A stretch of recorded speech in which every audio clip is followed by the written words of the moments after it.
Oh, let me tell you something. Busting makes me feel good.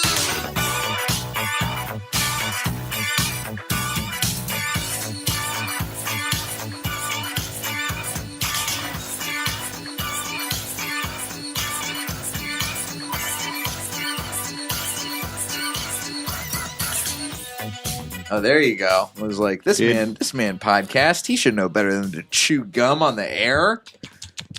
I'm gonna start chewing chips and peanuts and there we go. slurping. I'm gonna get a jar of peanut butter. I'm just gonna stick a straw in it and just try and suck as much as I can into my mouth. That sounds like trying to make it in Hollywood. Oh yeah, trying to suck peanut butter through a straw. All right, let's get things going. Hi, everybody. Welcome to Blockbusting, the podcast where we love to hate the movies. I'm your host, Jay Light. Joining me today, my friend, the wonderful Kevin Tienken. Hello, Jay. Hello. Oh, you put on a voice there for me. Hey, folks. How we doing today? It's so good to be back here in the Comedy Store basement. Yeah, I can do all of the Morning Zoo voices if we want. Oh, dude, I'm all about it. I mean, that's essentially my podcast is an excuse for me to do all the stupid voices that I want. Right. But yeah, it's very good. Ripping and skipping. Oh yeah, with Evan and Kevin, or is it Kevin and Evan? Evan and Kevin. Okay, cool. And we talked about it, and we came to the final conclusion that Evan and Kevin sounds better than Kevin and Evan. You know what? It rolls off the tongue a little easier. You take off the K and then you put it back on. You know, in your mind. Right. You know, I got emotionally invested though a little bit. I was kind of like, well, you know, I do have all the equipment here, and so you know, I mean, maybe it should be Kevin and Evan, but you know, I gave in because I'm humble. You know, and I'm looking for the good of the whole podcast. Well, you're batting cleanup in the name. You know, you got Rip, and you got Skip, and then you got Evan, and then Kevin comes in, knocks everybody out, get that grand slam. Double dipping. Hard. There you go. You have come on to talk about a very out of left field choice. Mm-hmm. And I think I have an idea of why you might have picked it, but I want you to explain for yourself why you've come to talk about why you hate Air Bud. Well, I'm not only going to talk about how much I hate Air Bud. I'm going to talk about how much I hate the whole Air Bud franchise. And it's an extensive franchise at this point. This thing is huge. It's gargantuan. And look, I'll say this: I'm a child's rights activist, and okay. These franchises, Jay, are taking advantage, and I think of our children out there. I got an 8-year-old and a 10-year-old. I mean, let's be real, Jay. I mean, they're not like brainiacs. You know what I mean? These are smart kids for their age, but they're not like brilliant. They can't discern what's good and bad. You put a cute puppy on the TV, and all of a sudden they're like, "I got to watch it. I got to watch." It's greed. You know what I mean? And I don't like it. Plus, there's a lot of racial stereotypes in the later movies, in the Air Buddies movies. Have you seen those? No, I have. Oh, there's like I don't have children, so I have no excuse for me to see the last Air Bud movie. And I'm looking at the franchise right here on Wikipedia. Thank God for Wikipedia having a nice synopsis at the very bottom. So there are 3 separate branches of the Air Bud franchise, for those of you who didn't know. Oh, there's 3? There's 3 branches. There's the original Air Bud, which comprises Air Bud, 1997. Then you got Air Bud Golden Receiver and Air Bud World Pup, which is the last movie in the franchise that I've seen. Ooh, get my blood boiling, Jay, just saying the titles. Then you have Air Bud 7th Inning Fetch. Yeah. Air Bud Spikes Back. Uh-huh. And then we go into the Air Buddies series with Air Bud's children. That's when it gets real. And this is when all of a sudden passionate they can talk, right? They can talk. And again, a lot of race. There's a dog that's obviously like the black golden retriever. You know what I mean? Like it's so. What's his name? I can't remember. I mean, I'm going to look it up. But look him up. He's got gold chains around his neck. A lot of times. I see that. Look at this DVD cover art. He's got bling. He's got a Kanga outfit on. Like, I mean, he's got like some Samuel L. Jackson sunglasses on. But it's a little white kid doing like a black guy voice. You know, it's such a shame. I'm looking at Air Buddies on Wikipedia. It's Don Knotts' final film. Oh, poor Don Nuts. All right. Yeah. I mean, what are you going to do? You got to pay the bills, Donnie? I guess. Who knows? Yeah, I think, man. But yeah, it's rough. And my kids, like, they'll just watch it and they just like it. Skylar Gisondo, B-Dog, the rapping pup of the buddies. He loves hip-hop and wears a platinum chain with a B as a pendant around his neck to look cool. Yeah. Skylar, what do you look like? What wider of a name can you have than Skylar? This kid is in Santa Clarita Diet. This kid... Is he really? Yeah. This is the son on Santa Clarita Diet. Anyway, okay, so we got from Air Bud, then we go to the following films: Snow Buddies, Space Buddies, Santa Buddies, which then spawns its own franchise called the Santa Paws series. Dude. With two little outings in The Search for Santa Paws and Santa Paws 2, The Santa Pups. Yeah. Then you have Spooky Buddies, Treasure Buddies, and Super Buddies. Yep. All garbage. It seems like it's all garbage. How many of these movies have you seen? I have seen almost. I think I've seen all of the Air Buddy or the Buddies movies, the Little Buddies, the Little Dog movies. Because I know I've seen at least like 4 of those. Produced by Buddy Films Incorporated. Yep. And then I watched Air Bud, which honestly, I picked Air Bud, but I should have been more specific. It's the Air Bud franchise. I mean, this Air Bud franchise wouldn't exist without Air Bud. Exactly. Which was honestly the best one out of all of the movies that they have done. That was the only one because it's realistic up at the beginning. Like the kid's sad, his dad died a year ago. You've seen it? Yeah, of course I've seen Air Bud. For those of you, just a quick little recap. We'll talk about the plot. But 1997 American comedy film that sparked the franchise centered along the real-life dog, Air Buddy, who shoots basketball hoops.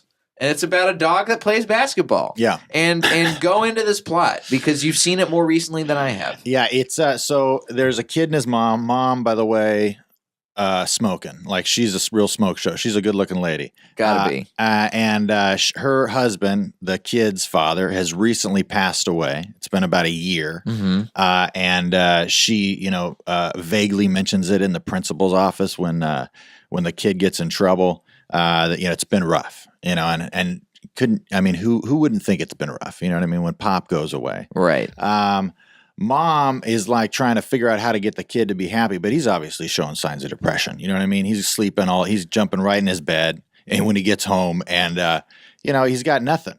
And then he finds this dog and he's afraid that his mom is going to be upset that he found this dog. He finally finds something in his life he can, be happy with after the passing of his father. And his mom, she's a real bitch about it. You know what I mean? Right. Of course, because how else are you going to have any kind of plot development if the mom is not a bitch about a dog? Yeah, I think she would been fine with it. And so there's, that's number one, an inconsistency with character right there. You know what I mean? It's one of these things, like if you're bringing a dog into a happy household, then maybe I understand things. You don't want to throw off the balance of the house as it is. Yeah. If you got an unhappy house, maybe put a dog in there. Maybe things will perk up a little bit. The other thing, so in that scene when she first meets the dog, do you remember that? No. So there's a thing. So you get the backstory also of the clown. There's a clown guy who's a fantastic character actor. I can't remember his name, but I am looking it up. This is Norm, played by Michael Jeter. Yeah, Michael Jeter, he's great. He's great. Been in a whole bunch of different stuff. He's like I don't know. He's fantastic. He's a weird guy and he has a weird sensibility. So perfect, like clown psychopath.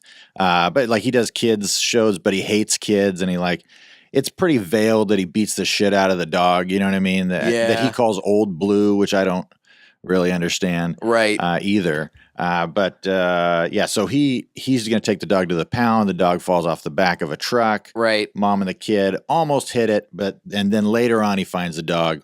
Mom gets pissed because the dog knocks over a bunch of like paint cans and shit. You remember that? Oh, I tell you what, he really made a mess of the place, Jay. And I buy it. Mom was pissed. Like she, and there was kind of like another thing that's a little bit weird is when you see, so she gets quote unquote a wallpaper paste shot all over her face. Okay, yeah, I remember this. Remember that? Yep. It looked like a little something else. It looked like a little something a single mom might have, might not be the most Disney friendly thing to have on her face. I know, and that's another criticism of these Disney films too. Is like they're not showing the real life and like the needs and the wants of that mom. You know what I mean? Of course like, You not. don't think she has any sexual needs, you know? And you don't even mention them in the movie. So I don't know. So she gets pissed because she gets money shot, wallpaper paste on the face. Of course. Meanwhile, we can't even talk about her sexual agency as a woman and as a single mom. Yes. There's not a lot of, there's traditional, you know, it's like. It's probably why she was so mean to her son, because she's not getting the pipe. Amen. The pipe that she needs. Well, maybe, which, you know what, Jay, though, that might be something that's good that is highlighted at such a young age. You know what I mean? They're kind of reading, okay, no, so you got to get, give the loving to mom. You know what I mean? Not, anything gross or anything. I mean, why do you think The Parent Trap is such a great movie? It's because these kids understand, we got to make sure that our parents are fucking again. Yeah. Mom's been real on edge. Got to get Dad to come bring that pipe in here at summer camp. Make sure she can look at it. What's with all this wallpaper paste all over here? I don't see anything new. Oh, that's wallpaper paste, kids. So, and by the way, this clown guy, the first line to use to describe him on the Wikipedia page is an alcoholic and bumbling clown. Yes. So there's definitely this undercurrent going on through the whole movie of him being a terrible dog father. Horrible dog father. There's verbal abuse for sure. So in the scene with him, the dog goes nuts at a birthday party, right? And starts tears the place up, and it goes to ape shit. Anyway, and then they are able to train the dog to play basketball, just because it's happy now. I'm just not buying it. It's a very different life, and that's the thing. The dog is causing all this mayhem. Yes. Living a life that clearly can't understand. It's been abused by a clown. And that's a very special kind of abuse that you have to take, too. Clown abuse is nothing to joke about, Jay. Exactly. And I can't believe Disney would even go so far as to make that a major plot point of this comedy, family-friendly movie. But the dog can play basketball. Yeah. And the kid, our poor boy, let me make sure I get his name right. Excuse me, Josh Fram. What a fun name. Oh yeah. Josh is the manager of his basketball team because he's too depressed to try out for the team. Yep. We've all been there. Yeah. I mean, sometimes another lesson, that they could have really gotten into. A dog's not going to solve all your problems. You know what I mean? And the kid comes, he's obviously too, like you said, when you lose interest in the things you once loved, basketball. And, sometimes you just got to overcome it yourself. A golden retriever is not always going to come in and teach you life lessons that you need to learn after the passing of your father. So you got to learn these lessons for yourself sometimes. Right. I have no idea what I'm doing, Jay. I like what you're doing. You sound like such an authority on this movie, and I can tell that you are. I mean, I've seen it quite a bit. You've seen these whole franchises of movies. So, okay. Yeah. So, I mean, really, the plot of this movie is super simple because it's a Disney movie and it's got a dog playing basketball. You know that the movie's going to be about humans being upset that the dog is playing basketball. Yeah. And there's one kid who understands, hey, this is good and okay. Yeah. And for some reason, an entire town of people is not okay with a dog playing basketball, which is ridiculous to me. Well, it wasn't just their competition that doesn't like it. The basketball competition. The whole town's really invested in this junior high basketball team. Yeah. No, they also just another side note. Yes, I'm looking at the Wikipedia page here because again, I admit you've definitely seen this movie more recently than I have. I unfortunately have not seen this movie in many years. I'm really disappointed. This movie, I am too. I'm disappointed in myself that I didn't take the time to rent this movie off of Amazon or at least pirate it illegally. Yeah, Daily Motion. Daily Motion. Now that I'm a big fan of watchmovies.ru. That's one of mine. Oh yeah, dude, I don't mind a couple pop-ups. Okay. I don't mind having to click through a couple different links. I haven't seen that one. I gotta check that out. But in this movie felt especially good watching it for free. Because I was just like, fuck you guys. So Coach Barker, the coach of this team, is very, very bad at his job. Yes. He's hitting kids with basketballs. Catch it. Yep. And then all of a sudden, they had an NBA player on staff at the team at the school the whole time. Yeah. And they made him A janitor. A janitor. They call him a kind-hearted engineer on the Wikipedia page. We know what that means. We know what they're trying to do. They're trying to say, they're like, hey, the black guy's a janitor, and they're like, hey, let's call him like an engineer, right? And they'll be like, yeah, because you know all the things at school that need engineering. Oh, you got what if the pressure's off for the fountains? You know what I mean? I mean, can you imagine? What are we gonna do? I know, too much is no good. Too little, nobody wants that. You got to suck it out of the tubes. I mean, we need an engineer to come through and change us. Anyway, so this movie, as people start to realize, oh, a dog is good. Yes, and then everybody starts to be okay. The team realizes that there's no rule that says a dog can't play basketball, which is a huge crucial moment for this movie and for basically every other sport that Buddy winds up being good at over the course of his time in the franchise. Well, then the ref comes over and says, there ain't no rule in the rule book that says dogs can't play basketball. Yeah. And that is kind of the climax of the movie. When they actually let the dog be on the team, which is, it's a real tearjerker moment. But also, it's complete and utter bullshit. Yeah. It totally is. It really is. It's like, that's where I get a little frustrated with insulting the intelligence of my kids or whatever. You know, it's like, if we're going to go fantasy, let's go full fantasy, you know, make the dog fly or like mental telepathy, which they do in the Buddies movie. Right, which seems like it's such a bastardization of the franchise. Yes. Well, it's like it turns like I can't. It turns Eastern religion into like a parody of itself, dude. Basically, and like it's kind of offensive, like, you know, to the Buddhists, I think, because I saw there's a Buddhist dog in the movie. Yeah. And what's up with these guys? Tell me more about this Air Buddies franchise. Give me the names, because I know I remember being like, Jesus, that guy. That's just obviously make one of the dogs a black guy, and then the other one is just like, make him like a new age hippie, and then. But there's one that's like a princess. So here are all the names of the dogs. Yeah. There's Molly. Yeah. Who shows up, voiced by Molly Shannon, extremely on the nose. Yes. There's B-Dog, who is white boy Skylar Gisondo. Yes. Playing on all his rap fantasies. What's up, my dogs? Can I give you... literally say stupid shit. Like, it's insane. They replaced Skylar in the last movie, Super Buddies, with... Can you guess what white name? Ashton? Cooper, even better. Cooper Roth. As in the IRA. Then there's Buddha. Hey, y'all, it's me, Coop, here to voice the dog again. They couldn't figure out how to get Buddha voiced properly. They changed his voice 5 times over the course of the franchise. We also have Butterball. It's a spelled with 2 D's. Oh, yeah. He's a fat dog. Fat dog. Butterball. There's a lot of that. Yeah. How much is he eating stuff he shouldn't be eating? Oh, yeah. All the time. Get out of town. He can't help himself. He's Butterball. It's very ridiculous. I do feel a lot of it feels like somebody just popped their head into a lunchroom and is like, what do you think here, guys? And like, make one of them fat. And like, make one's a girl. Make sure there's a girl in there, and like, it's just so lazy. There's Mudbud, which thank God that's not the black golden retriever. There would have been some very old school Disney naming practices to go with that. Yeah. And then Rosebud, the girl. Rosebud, the girl. Because you need a girl. Got to have a girl. Yeah, she's, I think, like the princessy one. I wonder which, I can't remember. Molly Shannon is just kind of, I think she's like an idiot.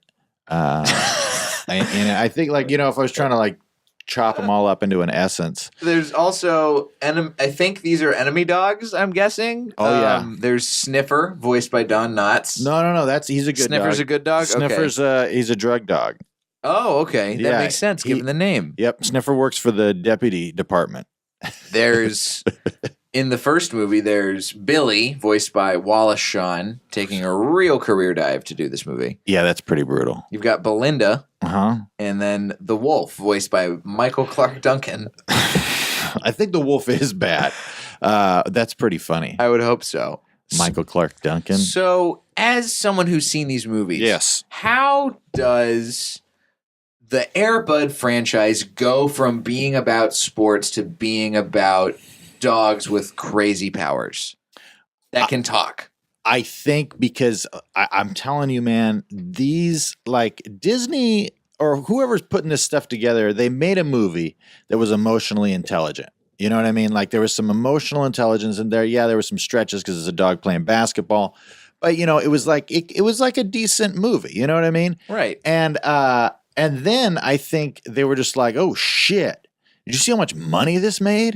And they're like, and some guy just like, yeah, dude, put dogs talking or whatever on TV as much as possible. We're going to make 1 million movies. And then I think they just did that and kind of like handed it down to like the latchkey writers or whatever. You know what I mean? Like, right, just yeah. like, just put some garbage out. There is a lot of stuff. And this is probably the only thing that's actually like at the very core of my feelings is the insulting of a child's intelligence. You know what I mean? And making them cheesy as fuck. You know what I mean? Oh yeah. I mean, I like little kid stuff. I got 2 little kids. I have fun. Going to Disneyland and watching the kid movies, and I love a lot of the Pixar stuff that's come out. It's fantastic, right? Because there's a way you can do that and make and not be making the assumption that the child is a dumb child. Yes, it's so obvious that they're trying to sell a toy. You know what I mean? Mm-hmm. And they're just like, let's make a movie, just like they did with He-Man and some of those other things where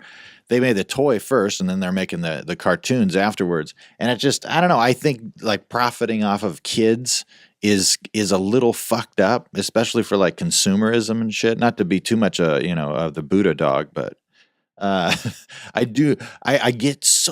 get so annoyed because and then my kids will watch it sometimes and they'll like some of the stuff and I'm just like it infuriates me. I'm like, you guys are smarter than this. This is so dumb. Like right. This is insane. They're like, Dad, chill out. And I'm like, no. But I mean, I have said a couple of times, like, can we watch something that's like gonna teach us anything at all? Right. Other than just some dumb plot line where the bad guys are actually really nice guys that are just like doing their job, or they're just, they might like, it's just insane. Most of the plots are like some idiots who are just like, we got to stop these dogs. And they're just like trying to, work for the dog catchers or, just random shit. It's weak. I'm looking up some of the plots of some of these Air Buddies movies. So first of all, there's the original. Buddy and Molly's offspring work together to help each other while attempting to rescue their parents who... Oh, sorry. Hold on. There's a dog that gets drunk in this movie. I just zeroed in right on that. A dog falls into a wine container and gets drunk. You're abusing your dogs. Yeah. Why is Disney doing this? How did that movie, A Dog's Purpose, was it the one that came out? Yes. Where it's Josh Gad playing a bunch of dogs? I have not seen that, but I know it vaguely. I haven't seen it, and I know that there are people who freaked out because there's footage of like a dog swimming and they had to pull the dog out of the rushing river because they said they were abusing the dog, right? Yeah. How is Disney not fallen into so many violations for getting their dogs drunk? I don't know, man. And saying, hey, kids, look what you can do to your dog. Yeah, and my wife might as well make them do heroin. You know what I mean? Disney, come on. While we're at it. Yeah, no, I think, again, I don't think a lot of people are paying attention to the standards and practices or just the quality or like the confidence to put their name on something when it comes to some of these, tier C, D franchises. Especially where they've got, Disney money behind it, but they can put these out for like next to nothing. You know what I mean? Oh, yeah. And they just make a shit ton of money because kids are just like sitting in front of the Netflix or sitting in front of the TV and just watching TV all day while the parents do God knows what, and, it's nuts. It's sad, it's really sad. Space Buddies is a movie where the dogs go on a trip to a space museum, and then all of a sudden they somehow wind up on a spacecraft. Yep. This is so... Why would you even allow 6 dogs? Sorry, five dogs? They have spacesuits too. Oh, yeah. They put on spacesuits in the movie. This doesn't make sense. All the villains in these movies are all Russian. There's a lot of Russian villains throughout this franchise. I think Russians are the last okay villains. They're still like the villains. Germans, I guess, are okay to be villains. You can do some Scandinavian villains. Oh yeah. I mean, look at what's going on in the whole Girl with the Dragon Tattoo franchise. I see. I haven't. It's all seen Scandinavian. I haven't seen it. You see, I've been watching these kids movies. You know what I mean? I'm so sorry that you got to watch all these kids movies all the time. It's it's a sacrifice I make. What is it as a father? What is it like? Like, how does it affect your own psyche knowing that you cannot keep your children from watching these garbage movies? I mean, I feel helpless. I feel helpless. It's because it's hard to even explain that how that it bothers me. They're like they like it. They like it. Come on, Kevin. Don't. And I'm like, yeah, but they'd like crack if we gave them crack too. It doesn't mean we should be giving it to them. You know what I mean? And this stuff is kind of like crack. Because it's just all feely goodies and like cute puppies and stuff. And you heard it here first, folks. The Air Bud franchise is Disney's version of crack. It really is. It's kid crack. It's crack for kids. Crack for kids. There's, Apple's crack for adults. So of course. I've got 4. You see, I've got 4 Apple devices laying out in front of me right now. I worked for them, so I believe me, I got all the goods. Yeah. But yeah, it's there's sometimes where I gotta go, no, dude, you guys, sorry, bro. Like I'll tell my son, I'm just like, dude, I'm sorry, you gotta go read a book or you gotta go outside or something. You can't just keep, these are usually when he's watched like Minecraft videos or something. I'm like, you gotta go outside, please. Like, go do something. That's good of you to do that. But you gotta do stuff like that. It's hard though, because kids don't know what the fuck is good for them. They have no clue. I mean, I hate to be a full-on dad, but I am. I had to go 100% dad mode on you right now. But like for reals, like I think I'm gonna say humans because I do the same shit. Where you really don't know what the fuck is good for you, and you end up filling your brain with just garbage. I remember I told my daughter, I said, because she's 8 and she writes comic books, and dude, they're so cool. Like she makes up characters and races, and that sounds like a great pastime. It sounds like a great thing for a kid to do. Absolutely. So I get all pumped up so that she's doing this stuff. So then she'll want to watch, like Air Buddies stuff, or whatever. And I'm like, baby, you can't be paying attention to that. I go, these plot lines are garbage. I go, your comic books are, you got, this happens, and because of that, this happens, and then therefore this happens, and we're talking about like story, structure and stuff, and just because it's easy to do, because I used to make up stories for her and stuff, when I was putting her to bed or whatever. Right, because that's what you got to do as a parent, I would imagine. Oh, yeah. But I told her, I was like, you got to stop watching this. It's going to make your comic book suck. She's like, Dad, don't say that. Like, I get in trouble for saying bad words in front of my kids because I'll say suck or stupid or something, just describing anything. Like, Dad. Especially describing the Air Bud franchise of movies. I know. Dude, which suck and are stupid. And I really hope my kids don't listen to this because it's going to break their heart. Like, Dad, you really railed on the Air Buddies. I'm like, well, they suck, kids. I'll tell you, they really suck. So I got a question for you. This movie and the franchise sort of at large is produced by a company called Buddy Films Incorporated. Mm-hmm. Now, this is spearheaded by a man named Robert Vince. Robert Vince. He's a Canadian director who's been producing movies since the 80s, directing since the 2000s. This is direct from his Wikipedia page. Vince specializes in directing movies that feature animals playing sports. Here's what he's responsible for.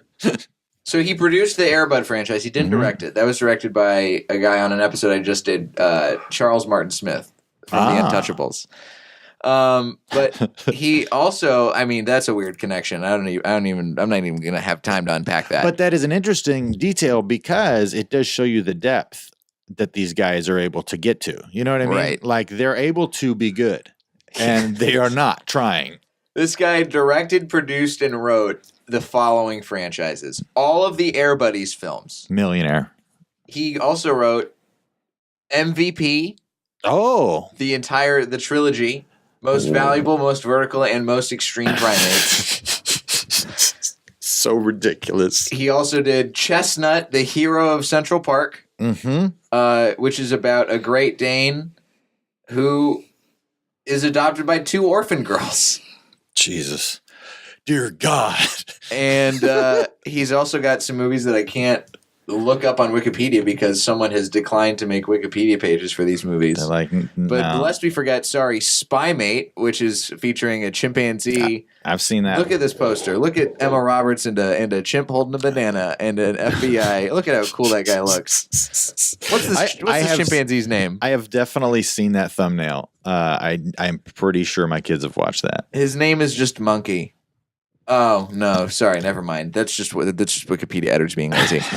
He's also made movies called, I think it seems like sort of a soft reboot of the Air Bud franchise called Pupstar, Better Together, and Pupstar World Tour, which is, I'm assuming, about a dog that sings? Yep. It's like Justin Bieber as a dog. Wow. Pretty much. Yeah. Dude, do your kids like these movies? I have not seen them watch it, but I did see it again on the thumbnail, like when I'm going through my kids' when it pops up the kids version of Netflix. So then, I see all the Air Buddy different things. Let me put it to you like this. I think this is why this type of stuff gets me so frustrated is you, Jay Light, are a comedian. Yes. And I imagine you would like to have some sort of artistic integrity. I was just thinking about artistic integrity. Right? Yeah. So you want to put something out there that is good and passionate or whatever. For me, I'm trying to put out a version of myself. I'm trying to get to the inner core of who I am and express that on stage. Same here. That's what stand-up, I think, is largely about. Absolutely. So I know, because I grew up going to church and I have an hour of church clean material, I could go out and I could book a bunch of gigs doing churches and preaching and, doing all that stuff. Mm-hmm. I don't feel comfortable with that because I feel like I'm kind of being dishonest. And so I won't do it.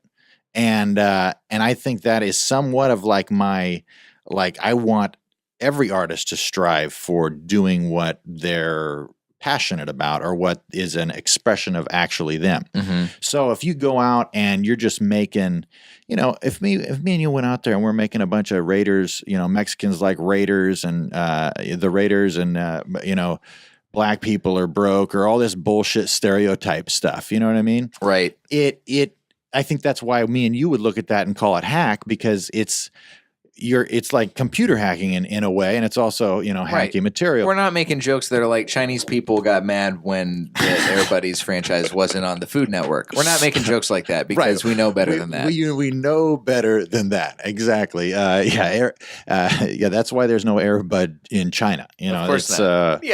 I would never make a joke like that because of my integrity. It'd be Air Buffet. That's what that movie. But we're not going to make jokes like that. Wouldn't dare. Because that's not us. It's not me. No, sir.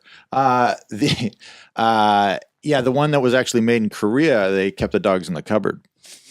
I don't know. Part of the Indian in the cupboard universe. This is very expansive. I had no idea. All examples of jokes we would never make. Sorry, Native American in the cupboard. I had it. We got to keep it. We got to keep it woke. I don't know if you saw my face getting red, but oh man, I'll tell you, I got real passionate there. Thank you for apologizing. But so it's that's one of the things where I see this and I know somebody's just making a money grab. They're not trying to do anything good. I think it's the same complaint that Mr. Rogers had about a lot of the.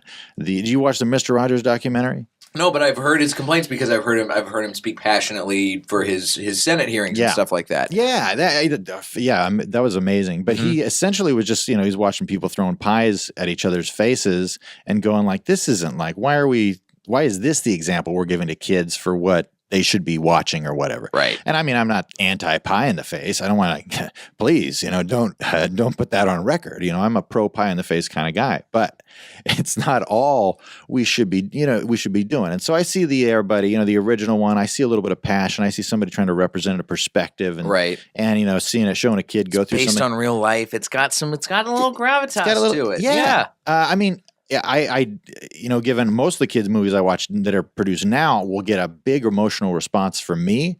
I didn't get that as much from the Air Bud original, but it was there a little bit. And then you go to the sequels, and it just gets to straight up crack cocaine. Just it's crack for kids. Cute pup, make them talk. They're but that wasn't actually in the original screenplay. It was more that he had a trick that was kind of realistic. It was possibly real. And the guy's dude, make them talk. The kids like talking.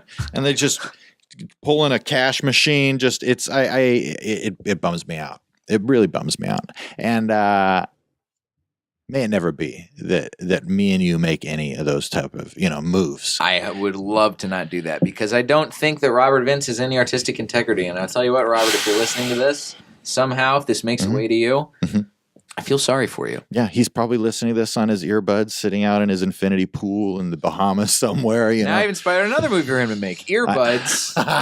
Well, dude, A dog DJ. Don't you think that the popularity of the Airbud franchise had something to do with the Apple Airbuds?